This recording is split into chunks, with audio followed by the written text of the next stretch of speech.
Our top story, the centre may be very, very close to imposing president's rule in Orissa, with the communal situation in the restive Kandhmal district progressively getting out of control.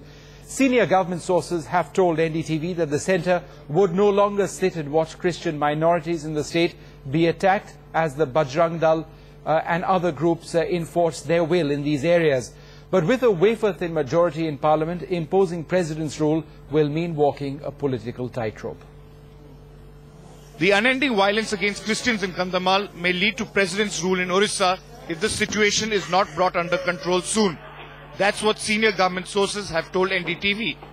35 people have been killed in communal violence since August after a senior VHP leader who was leading a drive against conversions was killed.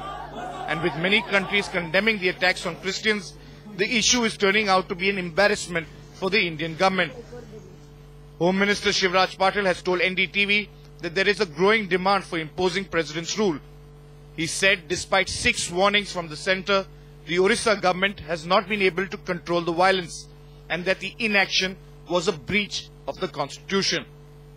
Despite the centre's threat, the BJP, that's part of the government in Orissa, has gone on the offensive. Instead of that, the centre is trying to play politics. This is our charge against the government. And then it will pay a heavy price if they go for any such misadventure. Let me warn the Congress party. Imposing president's rule is not going to be easy. Many UPA allies like the DMK have always opposed any such move. So has the left.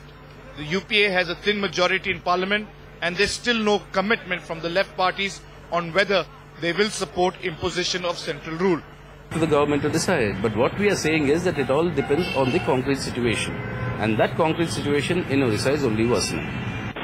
The centre will now wait for the governor's report and keep a close watch on the developments in Kandhmal before taking any decision.